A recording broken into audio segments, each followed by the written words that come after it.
Bonjour, festival de Sens. Jusque lundi, Stoliac plante sa tente sur le village du festival, place Drapès, sur le parking de l'hôtel de ville ou alors sur les studios de Stoliac FM, là où nous sommes actuellement, rue Thénard. Nous aurons le pouvoir de réunir les groupes, chanteurs, chanteuses qui feront vivre ces 3 jours de fête. Pourquoi 3 ? Car hier, la pluie a tout gâché. Il n'y aura pas eu de cendrillon dans la cour du palais synodal. Demain est un autre jour qu'ils disent et aujourd'hui, la lumière est. Du coup, peut-être qu'on aura l'occasion de voir autre chose. Il faut l'espérer en tout cas. Au programme, Carmen Intime, un opéra qui prendra place au Cérep rue Rigaud à 18h. Nous avons pu échanger des propos avec son metteur en scène Frédéric Rouls à 19h30 sur la scène du parvis de la cathédrale Newton pour faire la première partie de Gaëtan Roussel qui lui doit performer à 21h. Nous avons eu Arca et nous sommes actuellement sur le studio de Stoliac avec Gaëtan Roussel. Bonjour. Bonjour. Il faut savoir que pendant votre concert, il y aura une autre performance, mais c'est sur la scène ouverte, cette fois-ci, place Drapès. On aura l'occasion d'y revenir. Tout d'abord, et avant de pouvoir entamer cette interview avec Gaëtan Roussel, je vous propose le journal du festival. On revient à notre manière sur ce qui s'est passé hier soir.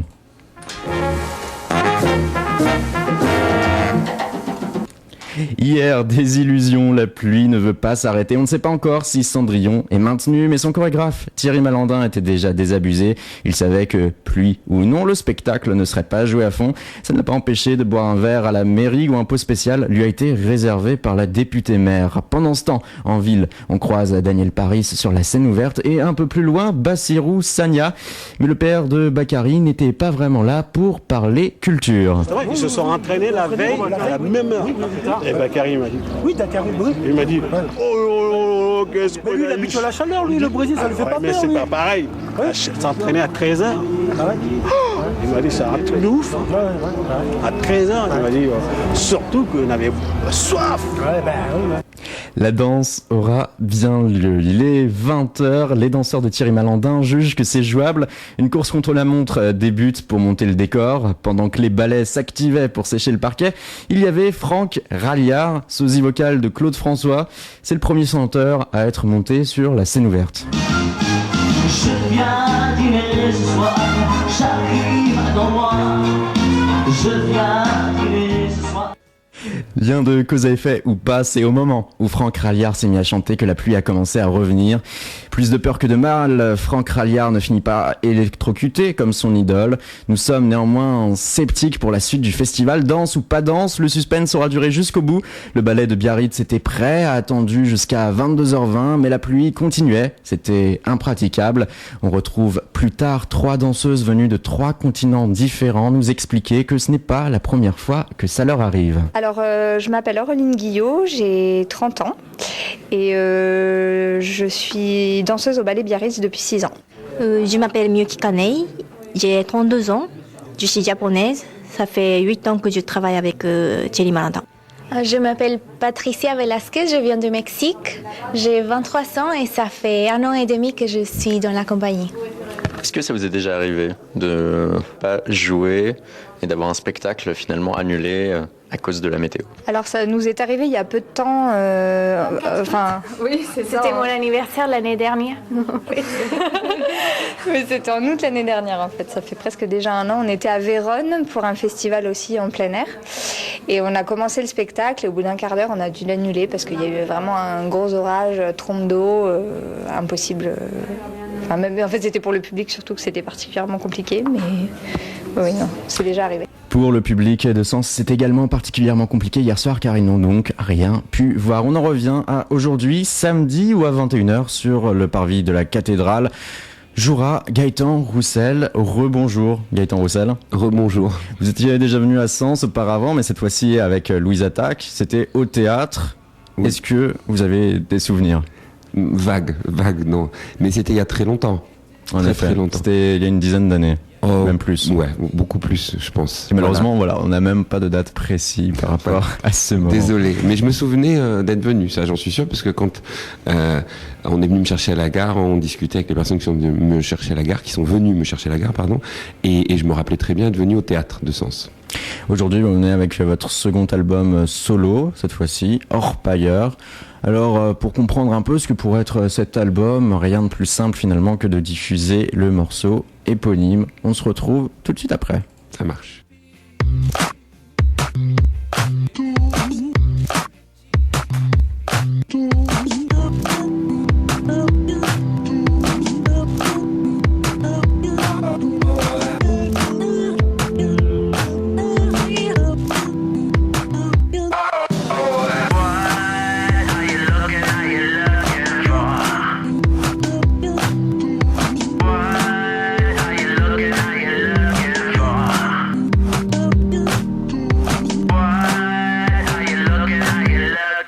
J'ai cherché à tambouriner aux alentours, happé, posé, j'ai cherché à foncer, fait demi-tour. D'un geste circulaire, tamiser l'univers, hors pailleur, hors pailleur, hors pair.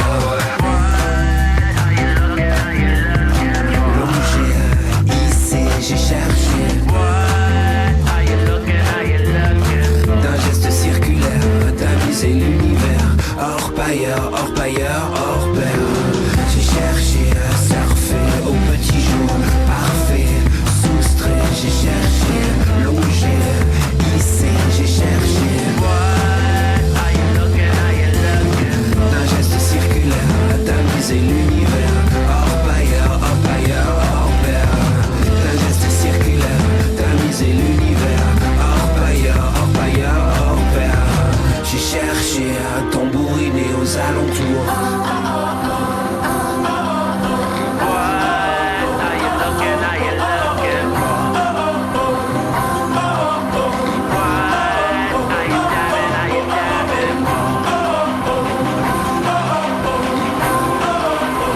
D'un geste circulaire,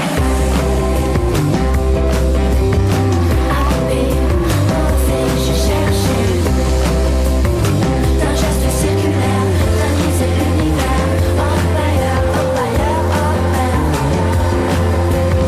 D'un geste circulaire, tamiser l'univers, hors pailleur, hors pair.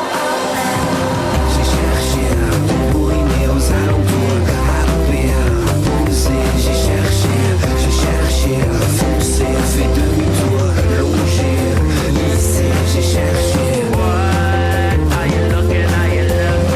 D'un geste circulaire, tamiser l'univers, d'un geste circulaire, tamiser l'univers, hors pailleur, hors pair.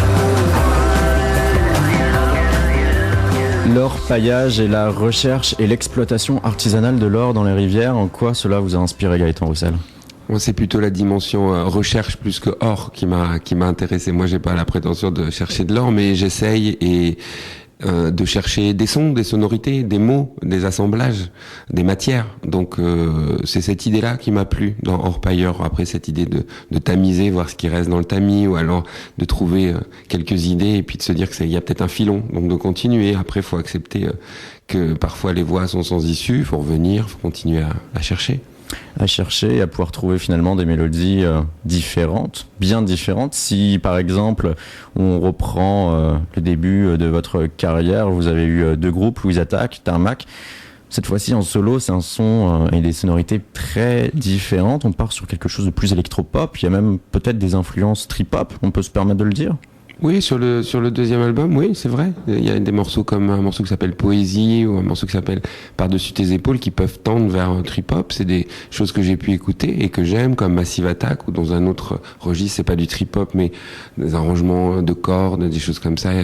Björk a fait des choses magnifiques. Voilà, donc quand je cite ça, c'est sans prétention aucune, c'est juste des choses que j'ai écoutées et qui parfois ressortent, j'espère de manière digérée. Quelle est derrière la différence, s'il y en a une, avec votre premier album solo ? Je pense que ce deuxième album est moins construit sur l'anglais, tout aussi construit sur les chœurs par contre, mais plutôt en français et féminin. Je pense que le premier album était construit comme une espèce de patchwork avec beaucoup d'assemblage ou d'empilement. Là, celui-là a des chansons finalement qui peut-être sont un peu plus simples. Mais par contre produite de manière un peu différente et comme vous le disiez un petit peu plus électro, donc peut-être que la production est un petit peu plus léchée, je sais pas si c'est un bon terme. Il y a ça et puis il y a Le fait que le premier album était sans doute plus frontal, celui-là a des tempos plus lents, donc je me dis quelque part peut-être qu'il est un peu plus ample aussi, il y a beaucoup d'arrangements de cordes. Voilà, tout ça, ça m'a donné envie en concert. Alors, ça sera pas le cas ce soir parce que là on a entamé les festivals, donc en extérieur on n'a pas ce qu'on avait à une époque en tournée salle, à savoir des vidéos, plus de décors. Ça a amené cette idée-là, donc ça a donné envie avec les gens avec qui je travaille d'amener de la scénographie, chose que moi j'avais peu faite sur le premier album. Donc voilà les quelques différences que je peux citer. Le fait de repasser majoritairement sur le français, c'était quelque chose que vous vouliez ? C'était voulu ? Ce que je voulais, c'était pas utiliser une recette. Donc voilà, il faut, c'est sur le fil ça, parce que c'est toujours chouette aussi d'avoir une patte. Donc j'ai pas prétention d'en avoir une, mais cette idée-là. Donc j'ai quand même gardé des chœurs, comme je vous disais tout à l'heure, plutôt féminins et en français. Après sur le premier album, j'avais aussi des invités. Moi je prends pas de tour de chant en anglais. Sur le premier album, j'avais 2 invités, Gordon Gano et Ronnie Scroggins, qui venaient chanter 3 titres. Donc plus beaucoup de chœurs en anglais. Du coup ma voix dans le texte en français prenait moins de place, et à partir du moment où j'ai pas eu envie de reproduire les invités et les chœurs en anglais, de fait le français reprenait sa place puisque ma voix reprenait un petit peu plus de place, et les textes aussi du coup. Vous avez entamé votre tournée d'été. Est-ce que pour le moment vous êtes satisfait des concerts que vous avez pu faire avec les morceaux finalement de cet album Orpailleur ? Oui, ça se passe bien, merci. Oui. Là, on a construit un set qui est plus court, parce qu'en festival, on joue un peu moins longtemps. Et oui, donc du coup, c'est quand même revenu à quelque chose qui est un peu plus frontal, même si il y a autant de morceaux d'Orpailleur que de Ginger. Mais toute la dimension dont je parlais tout à l'heure, un peu scénographique, est moins présente. Et oui, on est content. Moi, je suis content. Je vis quelque chose que j'ai envie de défendre. Ce soir, vous allez également faire un pot commun entre Ginger, votre premier album solo, et Orpailleur ? Tout à fait. En jouant quel morceau ? En jouant, il faut un peu de surprise, mais on va jouer Orpailleur, on va jouer La Simplicité, on va jouer Éolienne du nouvel album, on va jouer... qu'est-ce qu'on va jouer ? On va jouer... un morceau qui s'appelle Strong, We Will Be Strong. Puis du premier, on va jouer Dis-moi encore que tu m'aimes, Help Myself, Les Belles Choses. Voilà, puis il y a 2 reprises. Surprise, oui. C'est important de garder la surprise. Merci Gaëtan Roussel d'avoir été à notre compagnie. Merci à vous. Un second titre que vous avez réalisé pour votre dernier album, Cha Cha Cha. On se retrouve ce soir donc devant la cathédrale, 21h. Avec plaisir, merci. Au revoir. Au revoir.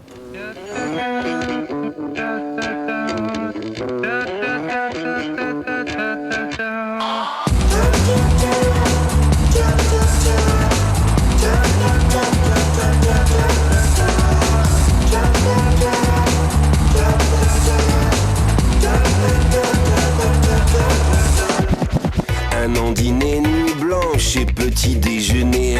2 ans dîner, nuit blanche, mais là je dois filer. 3 ans dîner, dormir, laisse, ça va revenir. 4 ans la panne et dire que l'on n'a pas ouvert les vannes.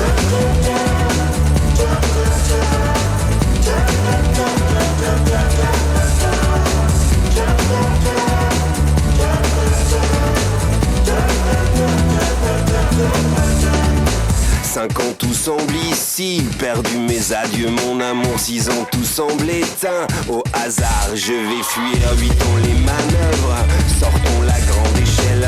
8 ans nous voilà à pied d'œuvre, monter les décibels. 9 ans dîner, nuit blanche et petit déjeuner. 10 ans dîner, nuit blanche, mais là je dois filer.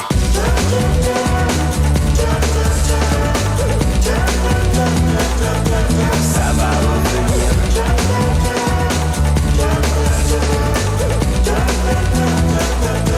Ça va revenir.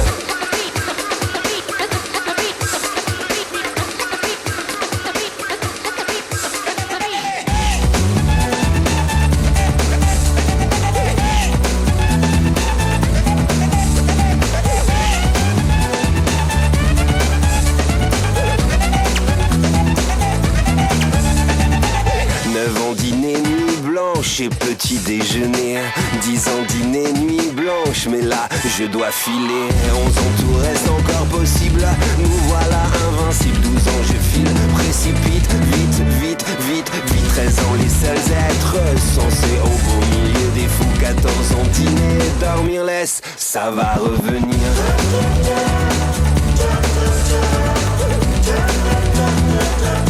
Ça va revenir.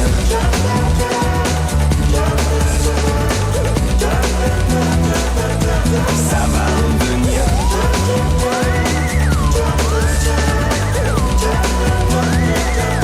Ça va revenir.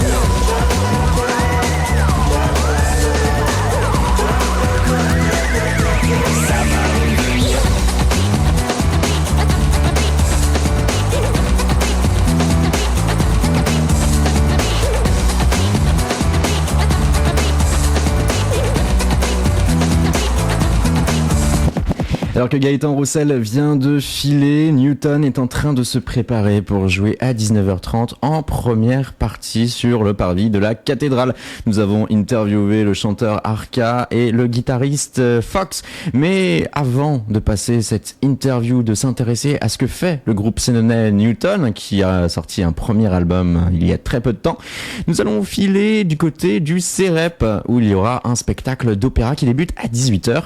Carmen Intime, un Carmen totalement remodelé, totalement réadapté par le jeu de Frédéric Rouls, le directeur de l'opéra de Rouen, metteur en scène de Carmen Intime. Il nous explique tout de cet opéra de chambre, un opéra dans lequel 5 chanteurs sont accompagnés par un violoncelle. Un festival de sens pluridisciplinaire, ça passe donc par l'opéra. Bonjour Frédéric Rouls. Bonjour. Vous êtes directeur de l'opéra de Rouen et metteur en scène de Carmen Intime, un opéra de chambre. Oui. Vous allez être joué à 18h du côté du CEREP. Vous venez justement du CEREP. Comment est-ce que l'intérieur peut se marier avec votre création ? Eh bien, ça fonctionne très bien. Donc, c'est un opéra de chambre, prévu pour être joué dans des salles relativement petites, avec une grande proximité du public. Donc, on a un public qui est situé de part et d'autre de l'espace scénique. Et dans cette salle, au CEREP, ça fonctionne assez bien. Il y a une acoustique qui est assez généreuse, d'ailleurs. On entend très très bien les chanteurs. Je leur demande même de calmer un peu le jeu, parce que parfois, c'est des voix d'opéra, ça cogne un peu. Donc, je leur demande de faire beaucoup de nuances et puis de retrouver cette qualité d'intimité qu'on peut avoir dans cette salle. Et pourtant, c'est finalement un opéra modèle réduit, on va dire ça comme ça, un opéra de chambre. Est-ce que vous pouvez donner une définition de ce qu'est un opéra de chambre ? Donc dans ce cas-ci, c'est 4 chanteurs et un violoncelle, ce qui est une configuration assez rare. C'est vrai que l'opéra de chambre, quand on parle de l'opéra, on pense souvent qu'il y a beaucoup de chanteurs sur scène, un grand chœur, un grand orchestre, qu'on est dans des grandes salles avec l'orchestre dans une fosse d'orchestre, etc. Donc ça, c'est la forme grand opéra. Et c'est vrai qu'ici, nous, on a choisi de travailler sur une forme qui reprend les composantes de l'opéra, c'est-à-dire du chant, de la musique. On raconte une histoire en musique, mais dans une dimension qui est beaucoup plus réduite et qui est beaucoup plus proche du public, donc plus près aussi d'une forme de théâtre. Voilà, on est un peu plus... Là, on rapproche l'opéra du langage plus théâtral. Et donc là, vous avez pris des libertés avec le Carmen original de Bizet. Oui, bien sûr. Donc, mais toute la musique qui est contenue dans Carmen Intime est quand même la musique de Bizet. C'est-à-dire qu'il n'y a pas du tout de réécriture. On retrouve les grands airs, on retrouve la habanera qui est très, très connue, on retrouve l'air du Toreador que tout le monde connaît également. Donc on retrouve exactement les lignes musicales et mélodiques qui sont présentes dans l'opéra de Bizet initial. Simplement, c'est effectivement certains personnages sont transposés. Enfin, c'est pas les mêmes. Les chanteurs jouent des rôles qui sont pas forcément associés dans l'opéra original. Et puis surtout, la partition est réduite à un seul violoncelle, ce qui est un cas de figure assez exceptionnel, parce que on est en général plutôt dans l'opéra de chambre sur quelques musiciens, et ici on a carrément qu'un seul instrument. C'est le seul instrument pour réussir à faire vivre pendant toute la durée de l'opéra l'ensemble de la pièce. Oui, c'était un peu un défi. Donc effectivement, je me suis dit, puisque le projet c'était vraiment de faire Carmen intime, c'est-à-dire d'aller au cœur de ce qui était l'intimité du personnage de Carmen et par extension de l'intimité de l'ensemble des personnages de l'œuvre. Ma question c'était de savoir à quoi on pouvait réduire l'effectif instrumental pour être collé au plus près de cette idée d'intimité et avec ce que ça suppose aussi de sensualité, de sensibilité, etc. Et en partant de de la habanera, la célèbre habanera, L'amour est un oiseau rebelle, etc. Si on écoute la version originale, ça commence, et pendant presque toute la habanera, c'est qu'un violoncelle qui fait des arpèges comme ça, qui soutiennent le chant de la chanteuse. Et je me suis dit, au fond, si tout Carmen, tout l'opéra, ce n'était que ça, ce violoncelle qui égrène les quelques notes de soutien à la habanera. Et donc, par extension, j'ai commandé à un compositeur cette adaptation, et il s'est vraiment donné à cœur joie dans ce travail pour essayer de rendre toute une palette de couleurs avec un seul instrument. Comment vous l'avez choisi ? Le compositeur, c'était un compositeur qui était proche qui habite à Rouen, donc qui était connu à Rouen, et qu'on m'avait renseigné en me disant: tu cherches quelqu'un pour faire un projet fou, il faut travailler avec ce monsieur. Donc il s'appelle Jacques Petit, et effectivement c'est quelqu'un qui a un esprit très très ouvert, très libre, qui n'a pas cherché à réécrire Carmen à sa manière ou à s'approprier Carmen et en faire son œuvre, mais qui s'est mis au service de l'œuvre et de ce projet en utilisant vraiment toute son expérience de compositeur. Ça fait très longtemps qu'il est compositeur, pour travailler cet instrument. Et il y a une écriture pour le violoncelle qui est très très très bien faite, très virtuose aussi, c'est très exigeant pour l'instrumentiste. Voilà. Le compositeur, c'est un compositeur qui a été l'élève d'Olivier Messiaen par exemple au Conservatoire de Paris, etc. C'est quelqu'un qui a vraiment un parcours très très riche. On a extrait un bout de son écriture donc pour Carmen Intime. Je vous propose de l'écouter tout de suite.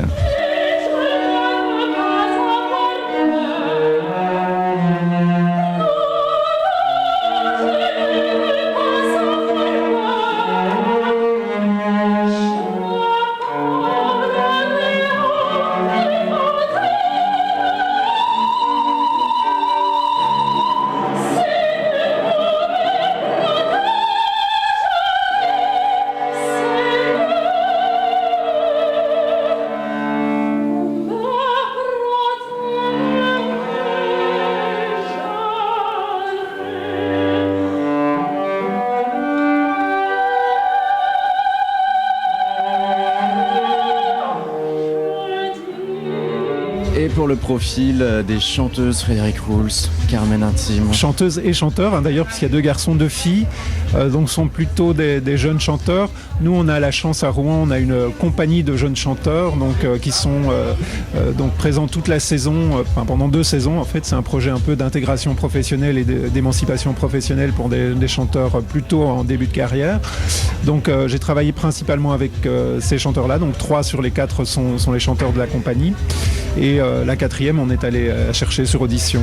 Voilà, donc ce sont de toute façon des jeunes chanteurs qui sont prêts à ce genre d'exercice, c'est-à-dire à chanter des grands rôles, mais dans cette configuration qui est réduite. Et ça demande un investissement effectivement aussi sur le plan du jeu qui est assez important, puisque voilà, on est dans une forme qui met à nu, on est très près des corps, on est très près des interprètes, et donc il y a un investissement aussi physique et dans le jeu qui est important. Donc voilà, on a fait un vrai travail sur ce côté-là. Donc je peux les citer. Donc il y a Catherine Lafont qui chante le rôle de Carmen, Jenny Davier qui chante le rôle de Micaela, Vincent Billier qui chante le rôle de Escamillo, et Carlos Natale qui chante le rôle de Don José. Là, vous avez expliqué pourquoi vous les avez choisis, mais dans leur rôle respectif, qu'est-ce qu'ils avaient, qu'est-ce que vous recherchez pour incarner ces 5 personnages de Carmen? Alors sur le rôle de Carmen, la dimension qui m'intéresse vraiment fort, c'est la dimension de fragilité du personnage. Je trouve que Carmen, c'est un personnage qu'on présente assez souvent comme séducteur, mais avec une forme d'arrogance, avec une forme d'outrecuidance comme ça, d'une femme parfois un peu vulgaire. Et je cherchais au contraire dans cette forme de séduction en fait le reflet d'une fragilité intérieure assez forte, d'une blessure assez forte, qui explique qu'elle peut s'attacher très vite à un homme, mais aussi très vite le rejeter.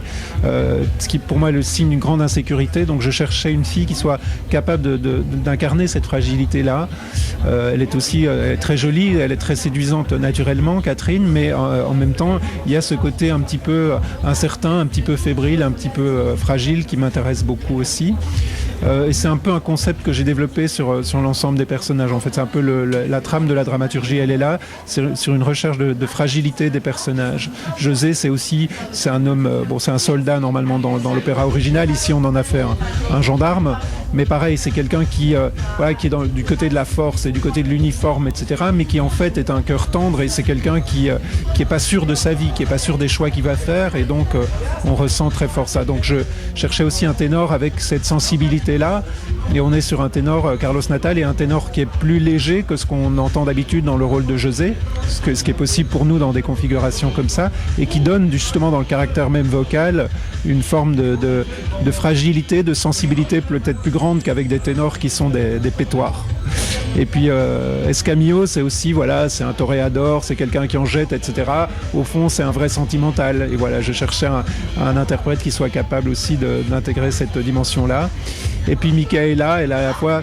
Micaela est un personnage intéressant parce que c'est un personnage qui évolue tout au long de l'opéra. Elle commence vraiment presque comme une petite fille.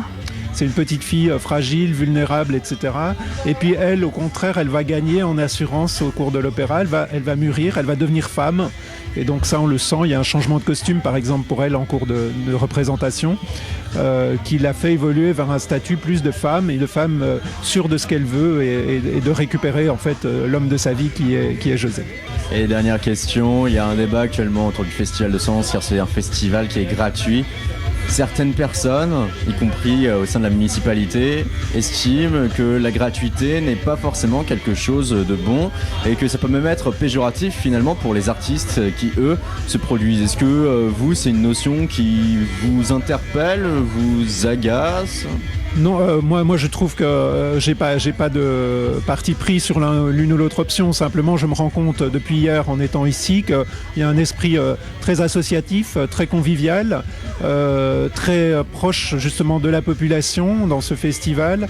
Et c'est sûr que la gratuité est une des composantes de cette dimension-là. Si on allait vers un festival payant, je pense qu'on serait plus dans un festival de type professionnel avec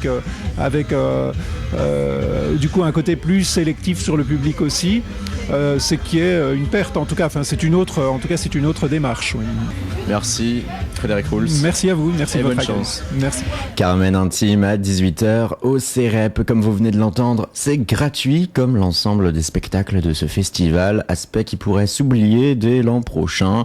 Profitons-en et avançons dans le programme. À 19h30, Newton fait la première partie de Gaëtan Roussel sur la scène principale, montée place de la Cathédrale. À l'origine de ce groupe, le parolier Boris Bergman, qui les voulait pour un concert hommage à Alain Bachung, donné peu de temps après sa mort. Le groupe a fait du chemin, s'est façonné sa propre identité pour Saudade, album sorti au printemps dernier. On a retrouvé sur la rue Thénard le chanteur du groupe Arca et le guitariste Fox. Arca qui reste très attaché à la ville et qui a plusieurs projets en tête pour Sens. C'est parti pour cet entretien. Vous êtes sur Stoliac FM, sur le magazine du festival.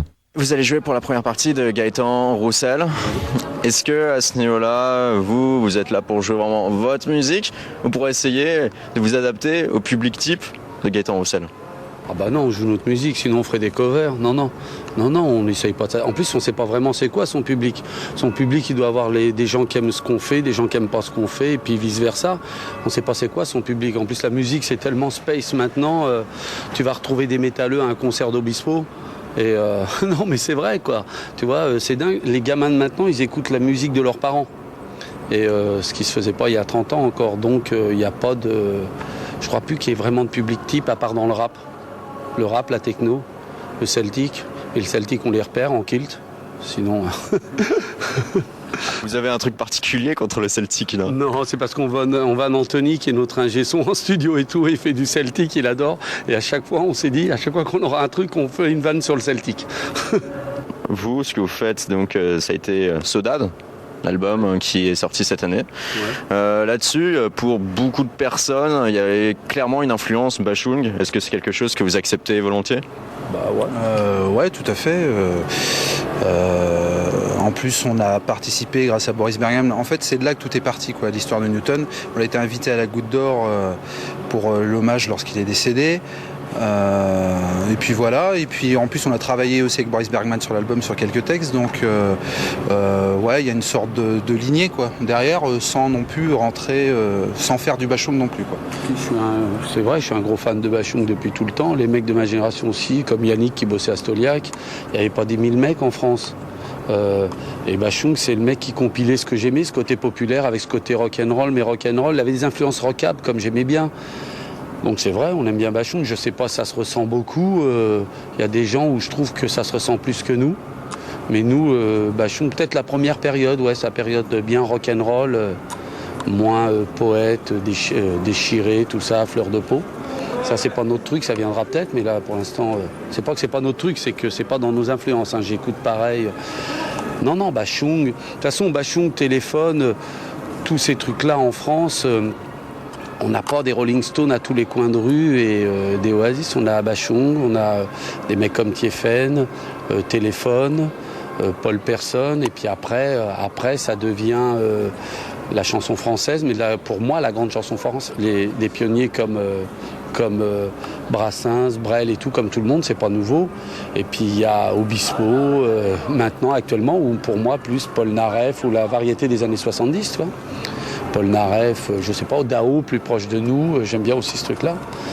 Et on est comme tout le monde, tu sais, les mecs qui ont mon âge, tu vois, un exemple comme MC Solar et tout ça, on a toujours écouté de la R&B, tout ça, peut-être.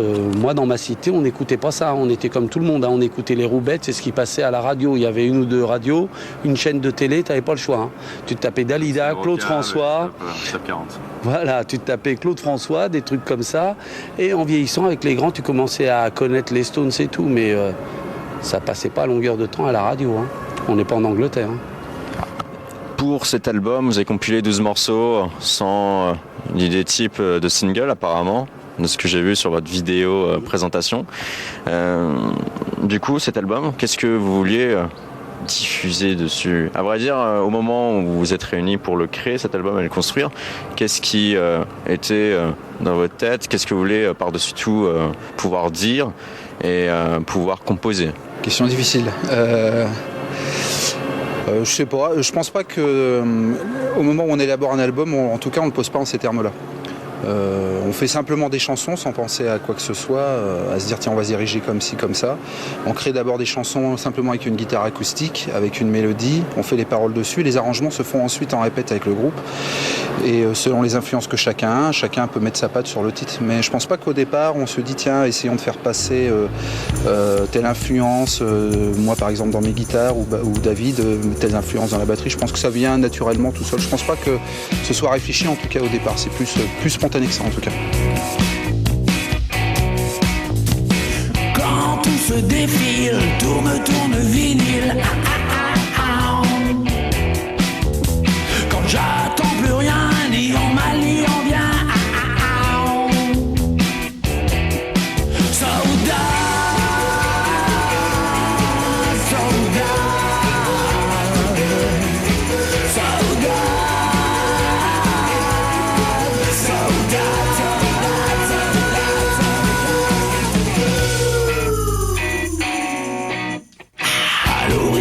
L'après-midi de ma vie confetti. À l'horizon de l'après-midi de ma vie confetti. Et je bois Technicolor, vautré sur 3 accords.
Ce qui ressort de moi, c'est que vraiment, J'ai fait des trucs, même des maquettes, des chansons pour d'autres gens et tout. 1 mois, 2 mois après, 6 mois après, j'avais même des fois un peu honte. Je dis pourquoi j'ai fait ça. Un peu comme quand on a des idées de génie à 23h minuit, on dit oh, je suis un génie.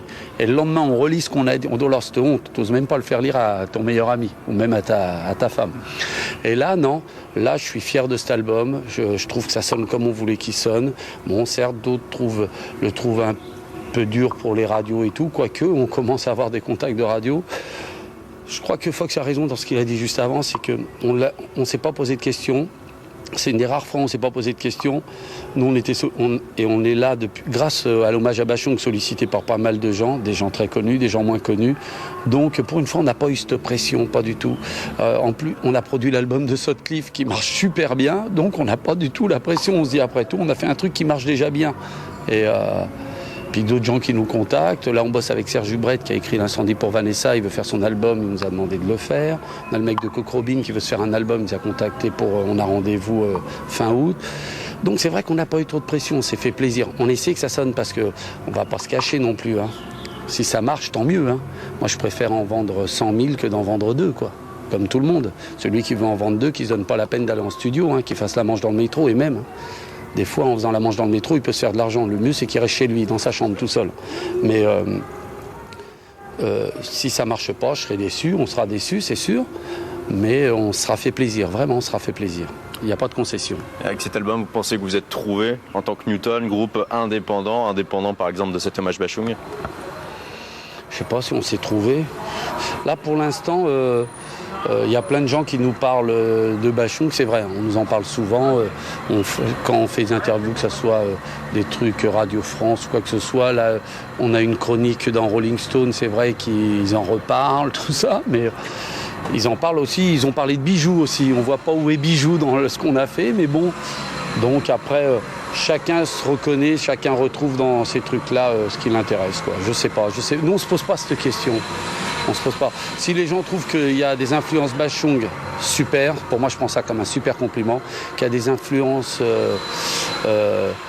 téléphone, super. Je m'en fous, je trouve ça... Sauf si c'est vraiment un artiste qu'on n'aime pas, là, j'aurais un peu les boules, quoi. Ce qui me mettrait le plus les boules, ou la rage, je crois, c'est quand tu as fait un album, un truc que tu adores, et tu rencontres quelqu'un que tu aimes, que tu adores, et cette personne-là, il n'aime pas ce que tu as fait. Ça te met les boules. C'est déjà arrivé ? Ça m'est arrivé dans Matadors, ouais. Où on a les boules. Je dis merde, le mec j'aime bien, il n'aime pas ce que je fais. Mais après, les gens qui m'aiment pas et que dans la vie de tous les jours, ça serait pas mes potes, ça me gêne pas. Dans tous les cas, on serait pas entendu même autour d'un café. Et pour le futur, est-ce que pour le moment, vous pensez déjà à reproduire un second album ou à vous concentrer sur vos concerts tournés ? Bah, l'album vient de naître quand même, il est sorti il y a 3 mois, donc... second album, oui, probablement, surtout qu'on a la grande chance aujourd'hui d'avoir une liberté artistique puisqu'on ne dépend pas d'une maison, enfin on n'est pas artiste maison de disque, on est vraiment artiste indépendant et la maison de disque Naïve nous sert seulement de distribution, donc du coup on a vraiment une liberté de pouvoir, comme disait Arca, faire la musique qu'on veut, se faire plaisir sans avoir de concessions à faire par rapport à des agents artistiques, etc. Donc second album, oui, de toute façon on a toujours des chansons en réserve, donc évidemment qu'on en fera un. Oui, c'est vrai qu'on a plein de projets. En plus, on veut vraiment bosser sur Sens. On nous avait proposé d'aller dans plein de studios, au Manoir.